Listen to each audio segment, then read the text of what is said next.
안녕하세요. 시내21 편집장 주성철입니다. 오늘의 빅스타는 특별히 두 분을 모셨습니다. 영화 증인의 정우성, 김향기 배우와 함께합니다. 안녕하세요. 안녕하세요. 네. 반갑습니다. 네. 먼저 무비빅 시청자분들에게 인사 부탁드리겠습니다. 네, 안녕하세요. 무비빅 시청자 여러분 반갑습니다. 정우성입니다. 안녕하세요. 무비빅 시청자 여러분. 저는 이번 영화 증인에서 임지우 역할을 맡은 김향기입니다. 잘 부탁드리겠습니다. 네, 그럼 빨리 만나보고 싶은 영화, 네. 영화 증인 얘기를 더 나눠보겠습니다. 검찰은 그집 가정부가 자살로 위장하고 주인을 살해했다. 양병이 주도를 해서 준비를 좀 해줬으면 좋겠어. 영화 증인은 변호사 순호가 한 살인 용의자의 변호를 맡으면서 시작되는데요. 내가 증인이라고? 임지우 학생 맞지? 나는 변호사 아저씨야. 알파고 시대의 변호사는 10년은 사라질 직업 700개 중에 하나예요. 지우야. 그가 사건의 유일한 목격자인 자폐아 소녀 지우를 만나게 된 후 벌어지는 이야기를 담은 영화입니다. 당신은 좋은 사람입니까? 먼저 서로의 캐스팅 소식을 딱 들었을 때 그 느낌 어떠셨나요? 감독님이 그럼 저한테 먼저 얘기를 건네시긴 하셨는데 지우는 향기 씨 생각하고 있다고 얘기를 건네주시더라고요. 근데 저는 너무 좋았어요. 향기 씨와 제가 아주 또 각별한 인연이 있거든요. 근데 사실은 그 캐스팅 됐을 때 얘기가 오고 갈 때는 저는 그 사실도 모르고 있었어요. 네, 이 순호 역할로 이렇게 캐스팅 결정되시고 저는 이제 나중에 감독님께서 일부러 먼저 안 알려주신 것 같아요.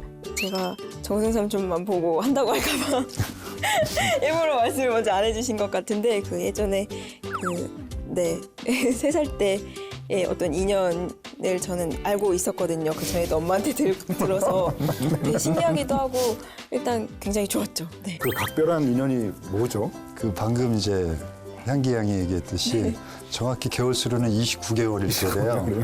제가 제빵 브랜드 CF였는데 다 먹어. 저는 이제 몰랐죠. 그냥 갑자기 현장에서 그때 그 아이가 저래요. 딱 그 얘기를 듣는데 너무 신기했고 그리고 굉장히 좀 인연이 좀 값진 것 같더라고요. 왜냐면은 지우는 결국엔 순호에게 어떤 순수의 대상이거든요. 그런 순수한 인연이 있었기 때문에 어떻게 보면 또 이런 증인이란 작품을 통해서 향기와 내가 만나나 보다 그런 또 혼자만의 생각도 해봤고요. 지우야. 크로스. 네, 말씀하신 것처럼 이번 작품에서 이제 두 분이 한 사건을 두고 변호사와 이제 증인으로 만나게 되시는데요. 이번 작품에서 맡으신 그 순호와 지우라고 하는 캐릭터에 대해서 조금 더 설명을 부탁드리겠습니다. 글쎄요, 뭐 순호는 이제 나름 자기만의 가치관과 신념으로 좀 이렇게 열심히 살려고 하는 그런 변호사인 거죠. 유엔이 변호사면 연봉이 좀 세지 않나? 연봉이 센 건 파트너 변호사인 경우고요. 그 영화의 시작은 이제 이렇게 자기만의 신념을 꿋꿋하게 지키려고 하는 양순호라는 변호사가 어떤 삶의 무게에 못 이겨서 나름의 타협을 하는 시점부터 시작이 돼요. 어떻게 여자 한 명을 집에 안 데리고 와? 결혼 안 한다니까요. 양변을 우리 로펌 대표 변호사로 키우고 싶어. 거대 로펌에 들어가서 나름 이렇게 성공을 꿈꾸겠다라고 할 무렵에 아주 그럴싸한 제안을 받죠. 나는 변호사 아저씨야. 지우한테 잘 보이려고 선물 가져왔는데. 그러면서 이제 그 사건의 유일한 목격자인 지우를 만나면서 교감하는 그런 얘기입니다. 그 말씀하신 것처럼 정우성 배우가 이번에 맡으신 그 순호라고 하는 인물은 한때 민변계의 어떤 파이터로 불리는 인물이었으나 현재는 이 좀 현실과 타협한 변호사로 등장을 하는데요. 그 순호라는 캐릭터 속에 요즘 그 현 시대와 좀 반영하고 있는 그런 부분들이 있을까요? 많은 부분에서 결부 지을 수 있을 것 같아요. 물론 그 개인의 삶을 더 나은 질과 물질적 안정을 위해서 찾아가는 건 당연하고 바람직하죠. 기억하지? 김은택 할아버지 돌아가신 날. 아저씨도 나를 이용할 겁니까? 물질주의를 추종하다 보면은 양심과 정의를 뒤로 외면해야 될 수밖에 없는 타협이라는 것을 할 수밖에 없잖아요. 그러면 그것은 정당한 것인가라는 질문을 스스로에게 던질 수밖에 없는 상황을 만드는 어떤 대상을 만난 거죠. 그럼 그 지우 캐릭터에 대한 설명도 좀 부탁드리겠습니다. 지우는 자폐 스펙트럼 장애를 가지고 있고 이런 녀석 맞잖아. 이제 한 번 본 것은 절대 잊어버리지 않는 포토그래픽 메모리를 가지고 있어요. 그리고 굉장히 자기만의 세계에서 여러 가지 생각을 하고 고민을 하고 하는 사람 마음이 참 어려워요. 아주 취향이 확고한, 확실한 아주 매력 있는 친구입니다. 사실 이제 김양기 배우에게도 연기 인생이라고 하는 표현을 써도 저는 될 것 같은데요. 이번 작품 증인은 바로 김양기 배우의 연기 인생에서 되게 중요한 도전이라는 생각이 들어요. 그 자폐 소녀를 표현하기 위해서 어떤 구체적인 좀 과정을 거치셨나요? 일단 제일 첫 번째로는 시나리오를 보면서 감독님과 많은 대화를 나누고 고민을 했던 게 제일 중요했던 것 같고, 그 다음으로는 뭐 일반 사람들보다 좀 더 예민한 감각들, 이제 좀 잘했네. 네, 청각이라든지 시각이라든지 그런 부분들을 좀 생각을 하면서 이런 상황은 지우에게 어느 정도의 느낌으로 받아들여질까라는 고민을 좀 했었던 것 같습니다. 네.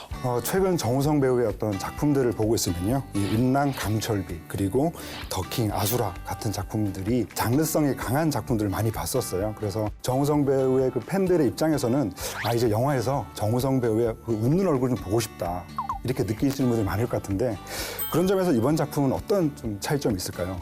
정성의 웃음을 기다렸던 분들에게는 딱 맞는 작품이 될 것 같습니다. 날 언제 죽나? 지난 몇 년간 그렇게 좀 악착 같은 어떤 캐릭터, 살아남기 위해, 그리고 대의 명분 뭐 이런 것들을 찾으려는 막 그런 캐릭터이다 보니까 제 스스로도 많이 좀 지쳤던 것 같아요. 임지우 학생 맞지? 낯선 사람이 따라오면 경찰에 신고한다. 아니 알았어. 시나리오를 처음 읽었을 때 뭔가 제가 이제 치유받는 듯한 느낌을 받았다라는 표현을 쓰는데, 시나리오 안에서의 이 관계들이 사랑을 기반으로 하는, 그리고 사랑을 일깨우는 그런 관계들이니까 너무 편안하더라고요. 이렇게 숨이 탁 트이는 듯한 느낌이고, 캐릭터가 이렇게 표현하는 그런 편안함들을 관객분들도 함께 느끼실 수 있지 않을까라는 생각이 들어요. 김양기 배우는 그 2006년 작품이죠, 마음이 1편으로 데뷔를 하셔서 야! 너 자꾸 오줌 싸면 맴매한다 그랬지? 내가 싼 거 아니다 뭐. 어제 네가 들어와서 오줌 싸고 나갔잖아. 그치 마음아? 이제는 데뷔 13년 차 배우라고 할 수가 있겠는데요. 그 이후로 그 늑대 소년에서는 아주 그 당찬 소녀 순자 역할로 저희가 볼 수가 있었고, 엄마 어때? 우아한 거짓말에서는 아주 착하고 속 깊은 막내딸 천지로 등장을 하셨는데요. 그리고 또 지난해는 대한민국 최초의 쌍천만 영화라고 할 수 있는 이 신과 함께 시리즈는 말할 것도 없고, 또 아주 작지만 강한 저력, 바로 영주라는 작품이 있었어요. 그로부터 얼마 지나지 않아서 이제 또 증인이라는 작품으로 만나게 되는데요. 최근에 그런 작품들의 어떤 선택의 어떤 기준, 뭐 이런 거 좀 여쭤보고 싶네요. 기준이라고 말하기에는 약간 조금 그런 것 같고, 내가 이 캐릭터가 돼서 연기해보고 싶다라는 마음이 들면 이제 욕심이 생기는 것 같고요. 마음이 가는 캐릭터라든지 아니면 그 캐릭터가 아니고 그냥 그 영화 전체적인 그런 흐름이나 메시지라든지 그런 부분에서 욕심이 생기면 연기를 하고 싶다. 네. 해야겠다라는 마음이 듭니다. 네, 바로 작년에 청룡영화제에서 최연소 여우 조연상을 또 받으셨어요. 그때 느낌이 어떠셨어요? 꿈 같았습니다.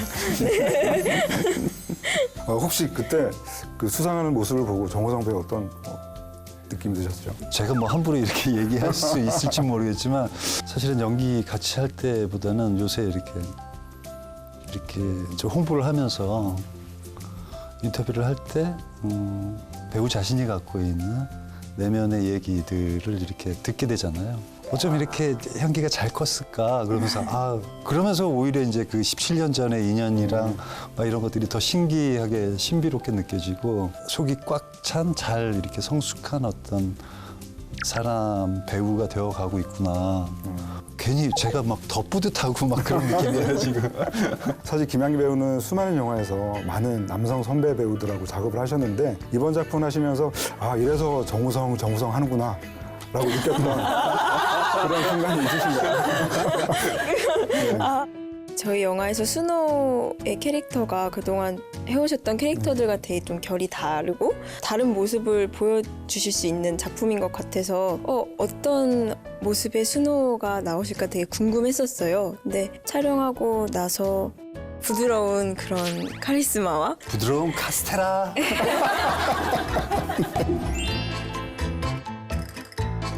무례했다면 죄송합니다. 이 증인은 그 지난해 한창 더운 여름에 촬영을 한 거로 알고 있는데 그런 더위로 인한 에피소드는 없으신가요?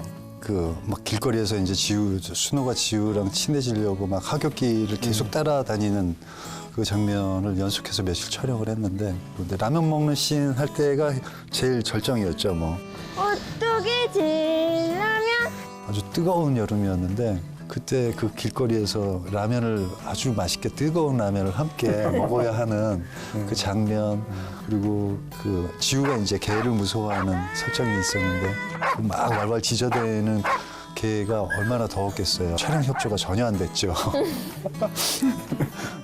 이번 작품은 그 포스터가 굉장히 멋지더라고요. 나무를 사이에 두고 두 사람이 이렇게 웃는 얼굴 쳐다보고 있는 느낌이 되게 좋은데 뭔가 이 소통의 의미 이런 것도 좀 되살려주는 그런 작품이라는 생각이 드는데 마찬가지로 두 배우도 이 작품이 좀 새해에 관객들에게 어떻게 좀 받아들여졌으면 좋겠다라고 느끼시는 부분이 있을 것 같아요. 영화를 만약에 선택해서 보신다면은 이 지우가 던지는 질문들이 우리에게 그리고 나에게 각자의 또 살면서 어떤 의미의 대답을 끄집어낼지에 대한 어떤 그런 걸 음미할 수 있는 그런 좋은 영화라고 생각합니다. 일단 관객분들께서도 이제 영화를 보시면서 함께 성장해 나가고 소통해 나가는 그런 과정을 다 지켜보실 수가 있어요. 결과적으로는 미소를 지으면서 극장을 나가셨으면 참 좋겠습니다. 그리고 무비스타의 마지막 코너는요.